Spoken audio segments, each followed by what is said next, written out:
Estamos hoje na segunda mensagem da série Futuro. E eu comecei falando semana passada que nós estamos vivendo no tempo do e se? E se a vacina chegar?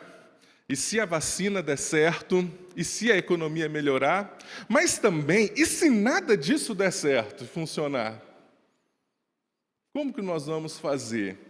É um começo de ano cheio de expectativas, mas também é um ano cheio de incertezas. E algo que nós vimos crescente na pandemia foram os casos de ansiedade. E veja uma reportagem do site da Universidade do Rio de Janeiro, que diz o seguinte: antes mesmo do surgimento do coronavírus, o Brasil já era o país mais ansioso do mundo.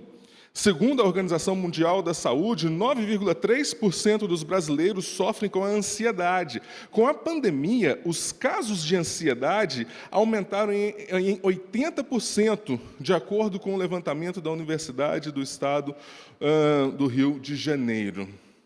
Então, nós vemos o crescente caso de ansiedade e os transtornos que ela podem gerar, podem trazer, a aflição para o coração, a angústia para a alma. Mas sabe o que esta pandemia ela fez, este tempo? Ela revelou, na verdade, algumas problemáticas que nós já vivíamos. E o médico de Belo Horizonte, Fabrício Dias, em uma reportagem lá no site da Universidade de BH, o FMG, né, Universidade Federal de Minas Gerais, ele diz o seguinte: antes os problemas eram distraídos com saídas e viagens, mas essa situação nos fez olhar para dentro. Eu não sei se esse médico é cristão, eu não o conheço, procurei saber um pouco mais sobre ele, mas o fato é que ele trouxe uma grande verdade. Antigamente, os problemas podiam ser distraídos.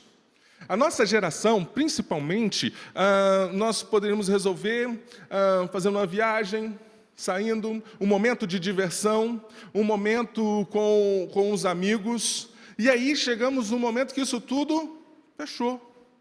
Agora não, né? Agora a gente está vendo já tudo aí cheio novamente, né? A gente não sabe o que vai acontecer por conta disso.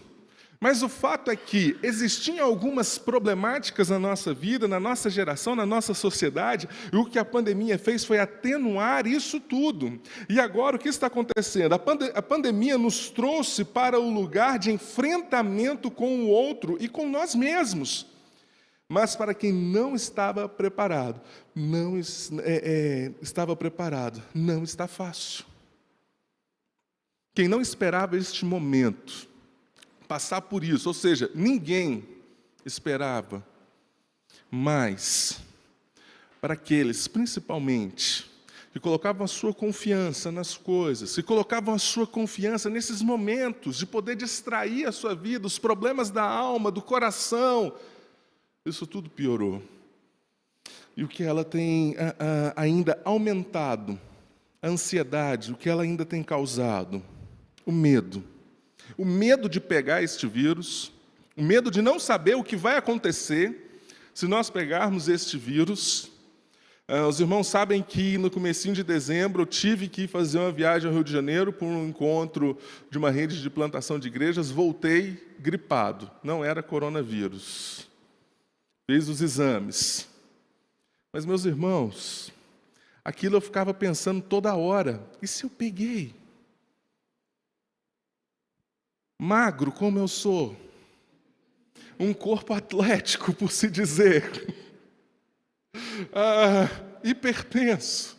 Minha esposa tem diabetes, está grávida. Pensa como eu fiquei dentro de casa, com essa situação, pensando nisso o tempo todo, até sair o resultado do exame. O Lucas, não, o André, não, quem foi que postou? O André, né, que postou também. Acho que alguém aqui de nós passou alguma coisa desse tipo também. Eu ficava olhando toda hora o resultado do exame. Gente, mas não sai. E eu olhava de novo o celular, eu atualizava a página, passava um pouquinho, eu olhava de novo, eu falei, meu Deus do céu, o que vai acontecer se eu peguei esse negócio? Saiu o exame. Ufa, meu Deus. Parece que tem um momento que o medo, ele nos tira aquela certeza de saber que, gente, Deus está no controle de todas as coisas. Deus está conduzindo todas as coisas. As incertezas olhando para os nossos governantes, para os políticos, as incertezas do que vai ser a nossa vida este ano, o isolamento que muitas pessoas ainda estão vivendo e a empatia / incapacidade. Porque nós olhamos, ligamos a televisão, a gente vê a situação, por exemplo, de Manaus. A gente olha para algumas situações aqui da nossa cidade, de pessoas que nós conhecemos que estão passando por lutas e dificuldades. Nós nos perguntamos, porque isso faz parte do ser humano, a empatia.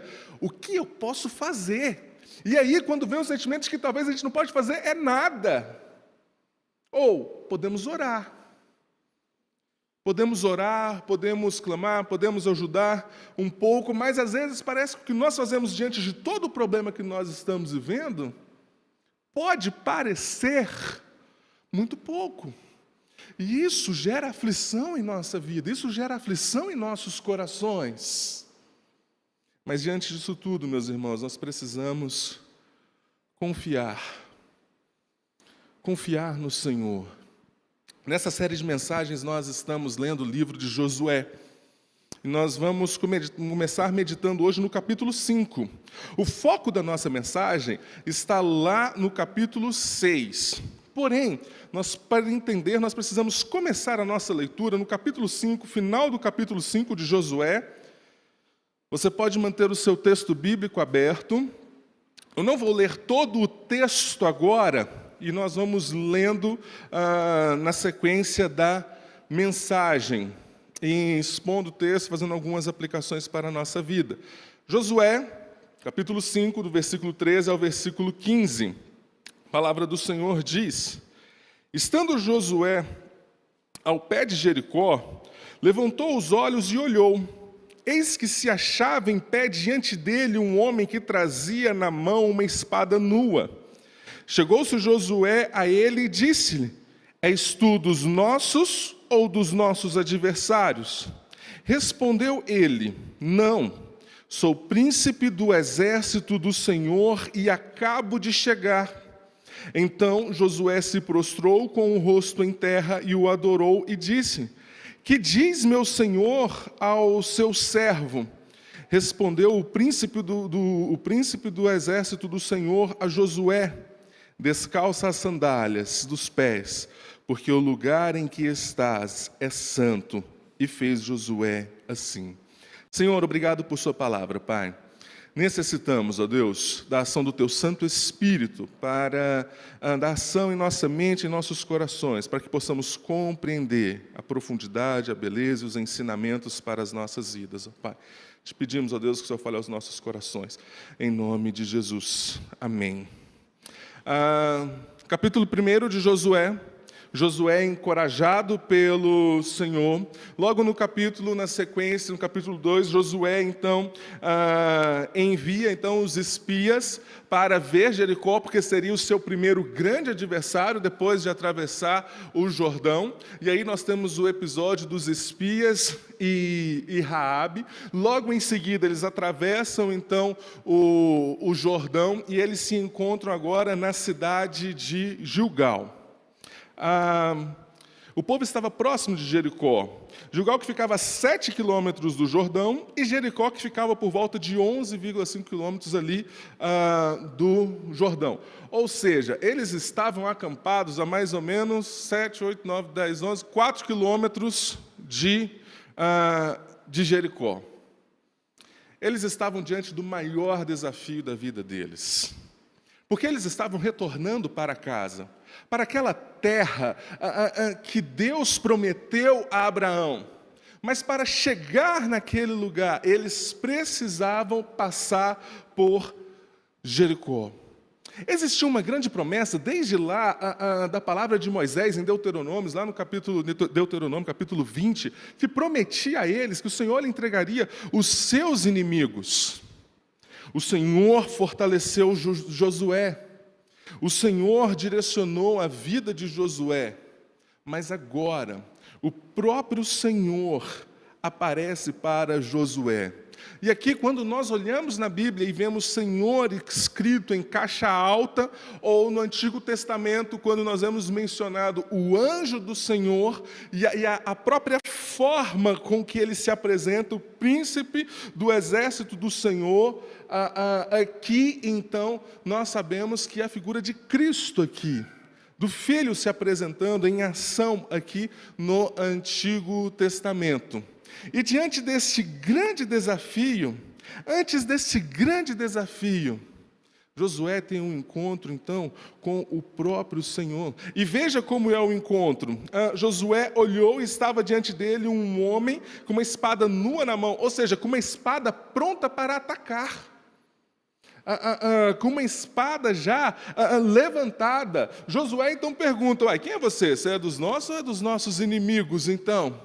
E ele se apresenta, porque o próprio Cristo, o próprio Deus, está conduzindo esta jornada. O Senhor está conduzindo Josué diante dos seus desafios. Assim como nós sabemos que o Senhor está conduzindo as nossas vidas, se a presença de Deus estava com este povo, hoje nós podemos ter a certeza em Cristo Jesus da sua presença em nossas vidas. Por isso nós podemos confiar no Senhor. E em primeiro lugar, confiar é saber que lutamos em vitória e não pela vitória. Existe uma diferença muito grande de você lutar, batalhar ou de você ter a certeza que você está lutando em vitória. Do versículo 1 ao versículo 5, vamos por partes. Versículo 1 do capítulo 6. Ora, Jericó estava rigorosamente fechada por causa dos filhos de Israel. Ninguém saía e nem entrava. A primeira coisa que nós temos aqui, à frente do povo de Israel, é um inimigo poderoso. Existem muitas especulações a respeito da altura das muralhas de Jericó, se eram 10, se eram 14, a largura 4 metros, mas o que nós sabemos é que tinham pessoas morando, como a família de Raabe morando nesta muralha. Uma cidade forte, uma grande fortaleza. Com certeza, se naquela cidade tinha um rei, é porque naquela cidade tinha um exército muito poderoso e muito habilidoso em batalha. E então, de um lado, nós temos o povo de Israel, ex-escravos do Egito. Caminharam 40 anos no deserto.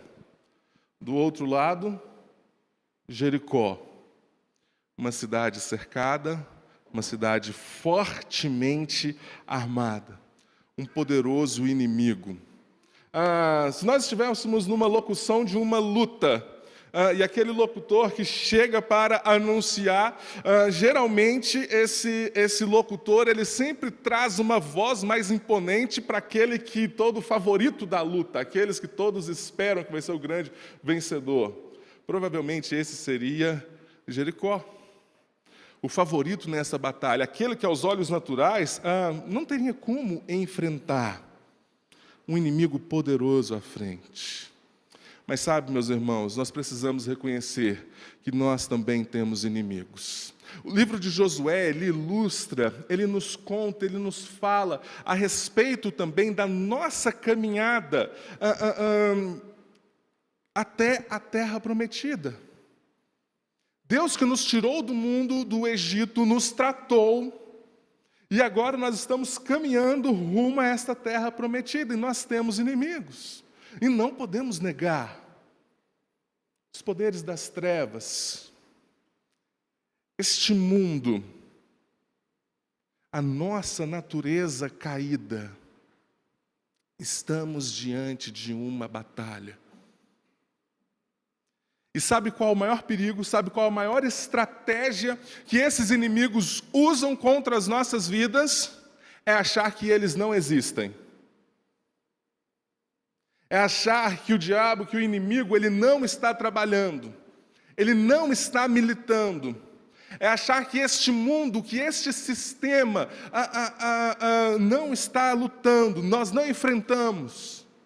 É achar que nós não temos uma natureza caída e vivemos ainda, pecamos ainda. Estamos em uma batalha rumo à terra prometida. Estamos em uma batalha, estamos em uma luta. E precisamos reconhecer os nossos inimigos. Quando você para pensar nas dificuldades que você passa, nas lutas que você enfrenta, pare para pensar qual a raiz dessas dificuldades.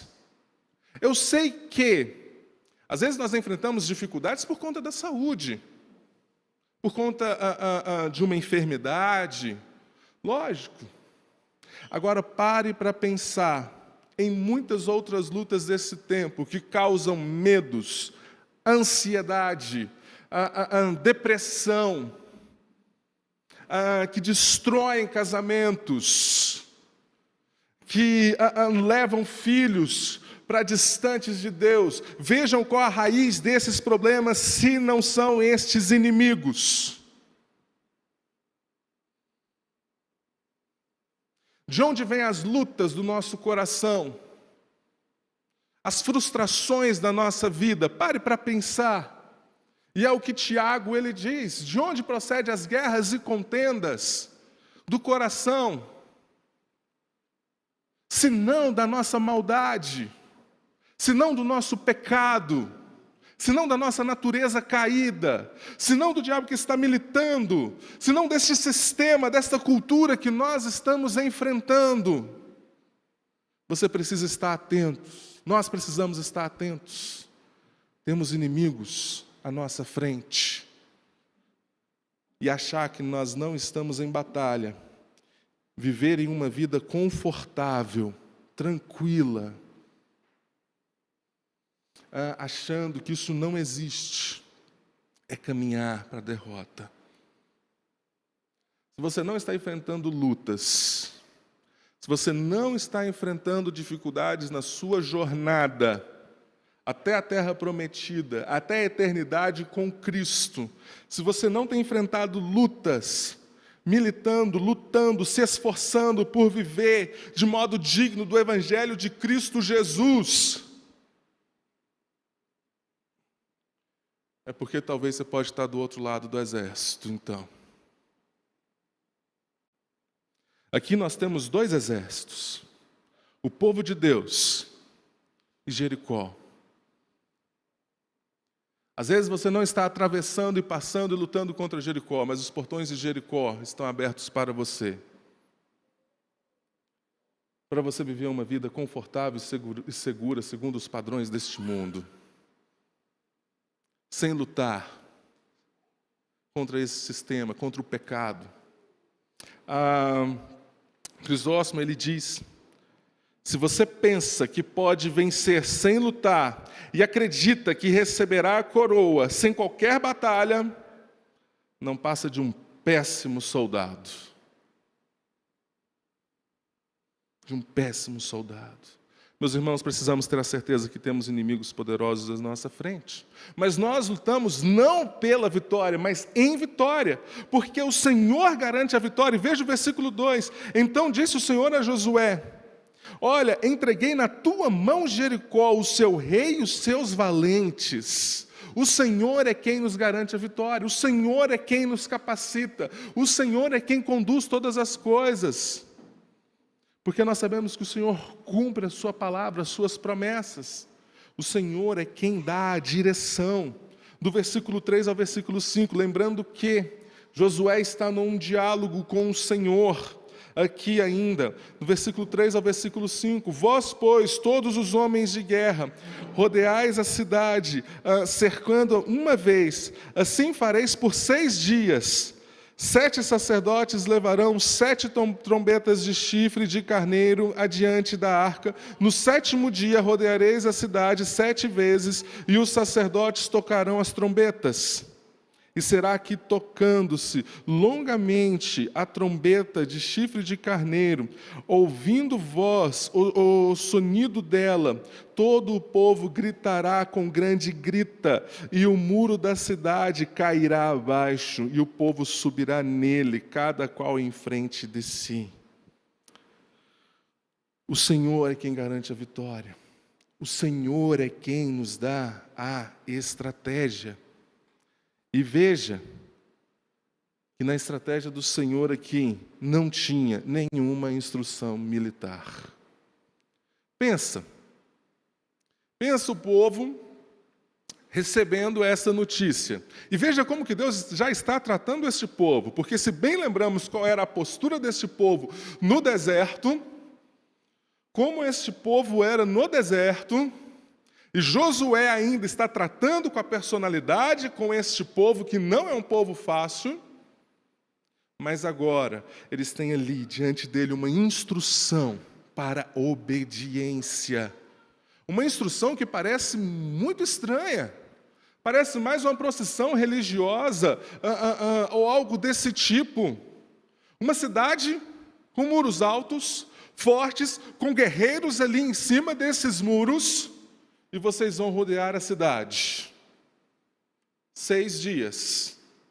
Algumas pessoas dizem que Jericó tinha por volta aí de 14, 15 quilômetros, talvez 3 vezes o tamanho do Parque do Sabiá, mais a distância que eles estavam ali, 18 quilômetros de caminhada por dia, em silêncio, somente obedecendo. Essa era a estratégia do Senhor para a vida deles. E qual era a estratégia de Jericó? Muros fortes, homens armados, guerreiros treinados. Qual a estratégia das nossas vidas para este ano? Ouvir a voz do Senhor? Ouvir a direção do Senhor para as nossas vidas?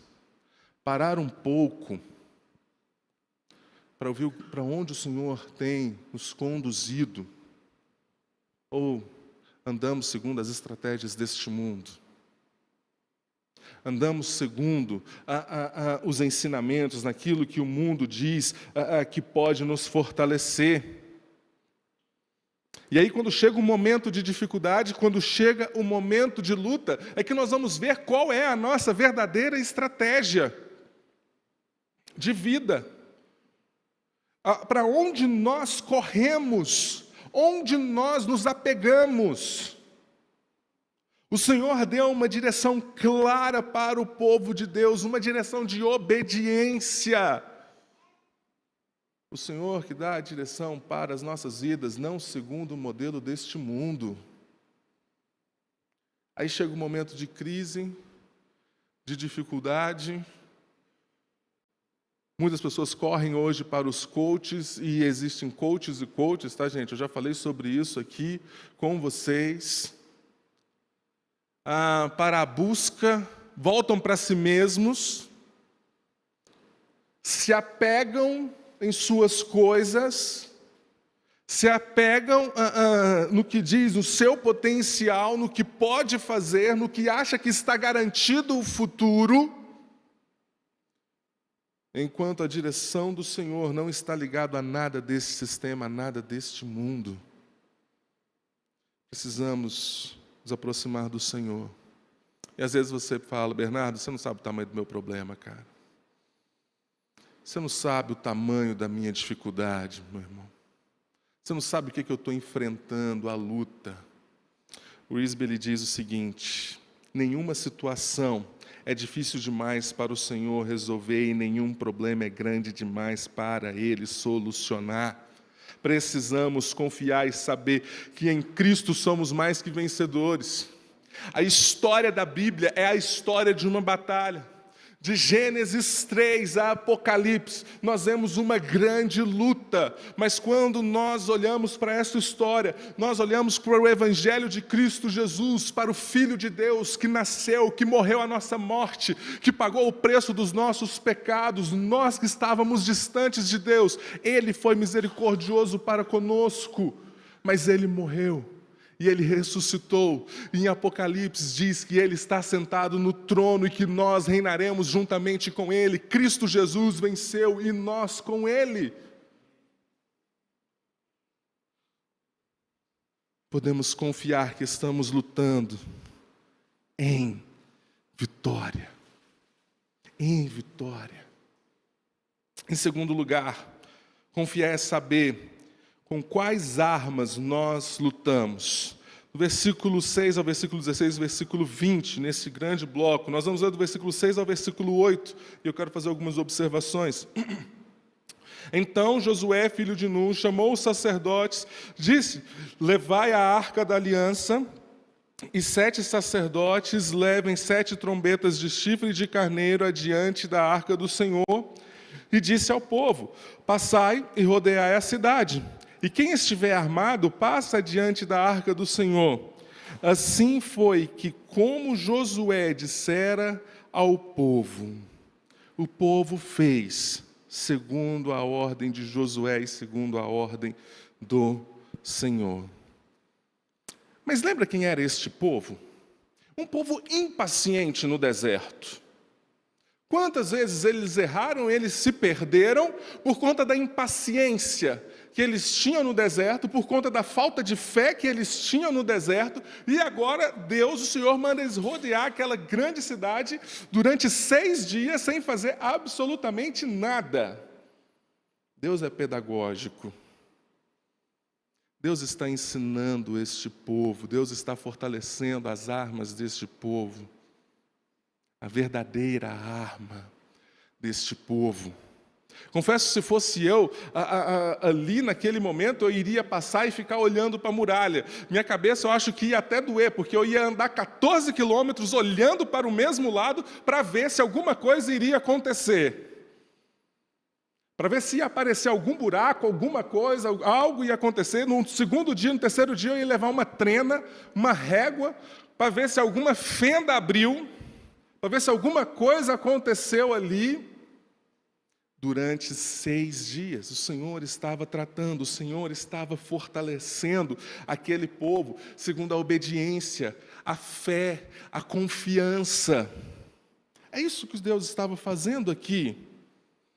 Versículo 16, sucedeu que na 7ª vez, quando os sacerdotes tocavam as trombetas, disse Josué ao povo: gritai, porque o Senhor vos entregou a cidade. E o versículo 20 diz: gritou, pois, o povo, e os sacerdotes trocaram as trombetas, tendo ouvido o povo o sonido da trombeta, e levantaram grande grito, ruíram as muralhas, e o povo subiu à cidade, cada qual em frente de si, e a tomaram. Aconteceu como o Senhor disse. Eles ouviram a voz do Senhor, eles estavam atentos, eles creram no Senhor. E Hebreus capítulo 11, versículo 30 diz: pela fé, ruíram as muralhas de Jericó depois de rodeadas por 7 dias. Em 1 João, ele diz: esta é a vitória que vence o mundo, a nossa fé. A nossa fé. Fé, meus irmãos, não é um sentimento. Não é um sentimento gostoso de que diz assim: ai, nossa, eu estou sentindo assim que vai dar certo. Estou sentindo no meu coração. Estou sentindo aqui que vai funcionar.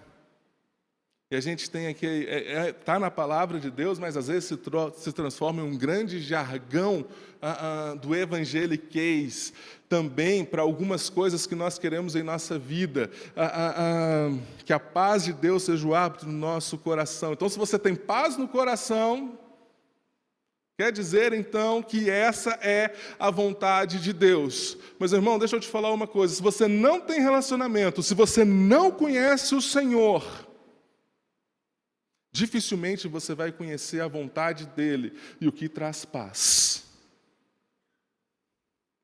Fé não é isso. Fé é certeza. Fé é convicção. Por isso que no 1º capítulo de Josué, Deus fala para Josué: seja forte e corajoso para obedecer. Seja forte e corajoso para buscar. porque é isso que vai direcionar, porque é isso que vai nortear todo o livro de Josué. É isso que precisa nortear as nossas vidas. Fé vem pela busca, fé vem pela certeza. O próprio Deus, Cristo, é quem produz isso em nossos corações. É por causa dele que nós podemos crer. É ele que opera isso, mas precisa ser aperfeiçoado, precisa dessa busca, precisa de caminhar em obediência. Quais são as nossas armas? Onde você tem fortalecido a sua vida? Onde você tem fortalecido a sua casa, a sua família, o seu coração? Segundo os padrões deste mundo, segundo as grandes muralhas de Jericó, as armas, o grande exército, ou segundo aquilo que Deus está direcionando, é necessário relacionamento com Deus. Philip Bronx, ele diz o seguinte: não orem pedindo uma vida fácil, antes orem para ser homens e mulheres de fé. Não orem pedindo tarefas à altura da sua fé, antes orem por uma fé à altura das suas tarefas, dos seus desafios. Buscar, conhecer, ter relacionamento com Deus, ouvir a voz de Deus, a direção do Senhor para as nossas vidas e confiar. E confiar que Ele é quem nos garante vitória. É Ele quem dá a estratégia, é Ele quem garante a sua presença. É Ele quem conduz, é Ele quem aperfeiçoa o nosso coração, através do nosso relacionamento com Ele. E aí nós lembramos, no capítulo seguinte de Hebreus, que nós podemos correr com perseverança a carreira que nos está proposta, olhando firmemente para o autor e o consumador da fé, Jesus. Jesus, aquele que se entregou por nós, aquele que não fez conta da vergonha, mas pagou o preço dos nossos pecados, se colocou em nosso lugar, e por isso nós podemos crer. Por isso você pode ter essa fé em seu coração. Terceiro e último lugar, confiar é saber que precisamos obedecer e que toda glória pertence ao Senhor. Veja aí o versículo 17 e o versículo 19. Porém a cidade será condenada, ela e tudo quanto nela houver. Somente viverá Raabe a prostituta e todos os que estiverem com ela em casa, porquanto escondeu os mensageiros que enviamos. Tão somente guardai-vos das coisas condenadas, para que, tendo-as vós condenado, não as tomeis. E assim torneis maldito o arraial de Israel e confundais. Deus livrou a vida e a família de Raabe. Aqui nós temos uma outra certeza, abrindo um paralelo. Nós podemos confiar e saber que o Senhor está salvando pessoas, que o Senhor está alcançando pessoas. Mas o que o texto aqui, ele está dando uma instrução clara a respeito daquela cidade. Quase tudo naquela cidade era condenado, menos os metais preciosos. Mas nós vemos que no capítulo 7, um homem desobedeceu. Um homem não deu ouvido às instruções. E o povo de Israel levou uma grande surra em uma batalha. Sabe o que acontece, meus irmãos? Muitas vezes, depois da vitória, nós nos esquecemos que precisamos continuar obedecendo ao Senhor. Depois que vencemos algo, nós nos esquecemos que a voz, que a direção do Senhor permanece. Que nós precisamos continuar em obediência, ouvindo a voz do Senhor para as nossas vidas. E o que aconteceu aqui é que um homem não ouviu e trouxe a derrota ao povo. Não se esqueça de continuar ouvindo a voz do Senhor. a direção do Senhor em meio às lutas e às vitórias. E aqui nós temos uma outra instrução: porém, toda prata e ouro e utensílios de bronze e de ferro estão consagrados ao Senhor, e irão para o seu tesouro. Era comum eles repartirem as recompensas, os despojos da batalha, mas agora Deus ele diz: não, é meu, é para mim. Entregue toda a honra e toda a glória ao Senhor. Após a vitória, não se esqueça de continuar obedecendo ao Senhor. E não se esqueça de dar honras e glórias ao Senhor. Porque é dele, é para ele, é ele que opera. É Ele que traz a fé, é Ele quem dá a direção, é Ele quem nos aperfeiçoa, é Ele quem nos conduz. E aí no versículo 21 nós temos o final desta cidade. Tudo quanto na cidade havia, destruíram totalmente a fio da espada, tanto homens como mulheres, tanto meninos como velhos, também bois, ovelhas e jumentas. Tudo foi destruído. E às vezes você olha para o nosso tempo, para a nossa cultura, talvez nós vamos olhar para esse texto e dizer: que povo genocida.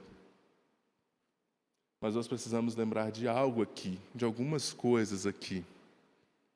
Primeiro, eles estão tomando o que era deles, já. O que Deus já havia prometido para Abraão. Segundo, este povo, os cananeus, caminhavam para uma completa perdição. Eles estavam manchando a terra, sacrificavam crianças, a perversidade estava dentro dessa cidade, e Deus traz juízo para este povo. Porque Deus, Ele cuida, Ele está olhando para todas as coisas. Terceiro, porque Deus cumpre as suas promessas. Porque Deus, Ele conduziu este povo até esta terra que Ele prometeu para Abraão. O versículo 21 me traz grande temor depois de tudo isso que eu falei.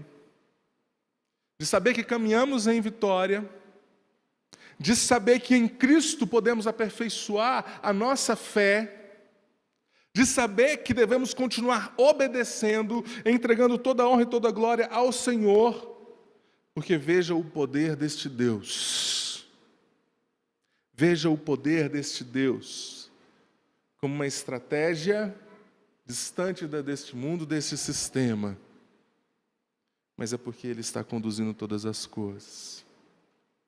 Diante das dificuldades, meus irmãos, saiba, diante das incertezas, que o Senhor garante vitória, no isolamento, que o Senhor está conosco, da incapacidade, que o Senhor é quem nos capacita.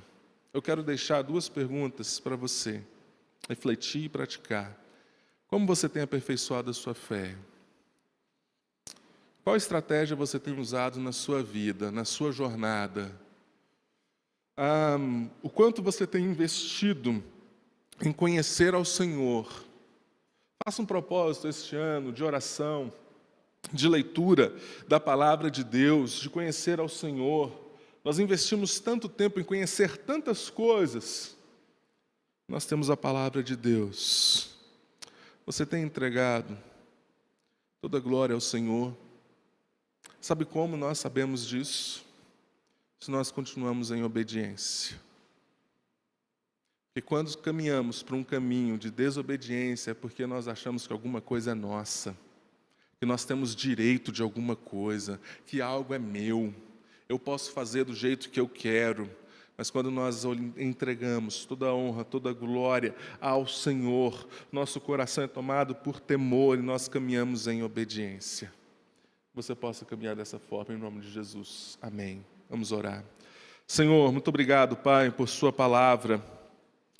Muito obrigado a Deus, porque o Senhor nos chama para perto, o Senhor exorta os nossos corações.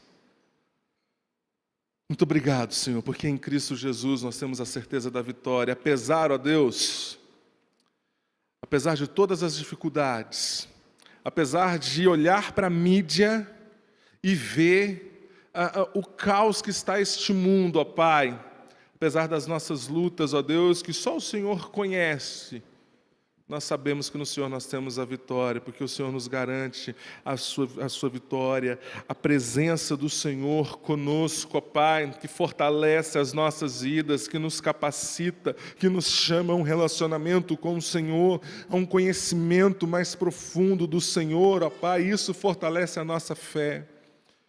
Fortalece, ó Deus, os nossos irmãos aqui, fortalece, ó Deus, a nossa fé no Senhor, ó Pai, e que possamos continuar em obediência, caminhando em glória, Pai, glorificando ao Senhor, no nome de Jesus. Amém. Amém.